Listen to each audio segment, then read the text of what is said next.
লুকিয়েছে সেটা একটু লক্ষ্য করেন। সূরা কাউসারে আপনারা দেখবেন শব্দ রয়েছে 10টি। এই সূরাটা শুরু হয়েছে আলিফ এবং হামজা দিয়ে, এবং এই সূরায় আলিফ এবং হামজা এসেছে 10 বার। এই সূরার প্রত্যেকটা আয়াতে বর্ণ রয়েছে 10টি করে। ফোঁটা বা নোক্তা এইটা ছাড়াও বর্ণ এসেছে এই সূরায় 10টি।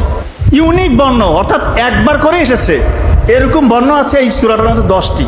এবং আপনারা একটা আশ্চর্যজনক মিল পাবেন, এই সূরাটার প্রতিটা আয়াত শেষ হয়েছে র দিয়ে। দেখবেন ইন্না আতাইনাকাল কাউসার ফাসাল্লি লিরাব্বিকা ওয়ানহার ইন্না শানিয়াকা হুয়াল আবতার। দেখবেন প্রতিটা আয়াত শেষ হয়েছে র দিয়ে। র আরবির কততম বর্ণ? 10তম বর্ণ। এবং পবিত্র কোরআনে র বর্ণ বা হরফ দিয়ে সূরা শেষ হয়েছে এরকম সূরা হয়েছে 10টি, এবং সূরা কাউসার হচ্ছে তার 10তম সূরা। চিন্তা করেন, এই ছোট্ট একটা সূরা, 3টা মাত্র আয়াত, কিন্তু আল্লাহ তাআলা কত কিছু এর মধ্যে রাখছে। 10-এর একটা অসাধারণ মিল আমরা পাচ্ছি না? পাচ্ছি। তার মানে আপনি চাইলেই বানাতে পারবেন তা না।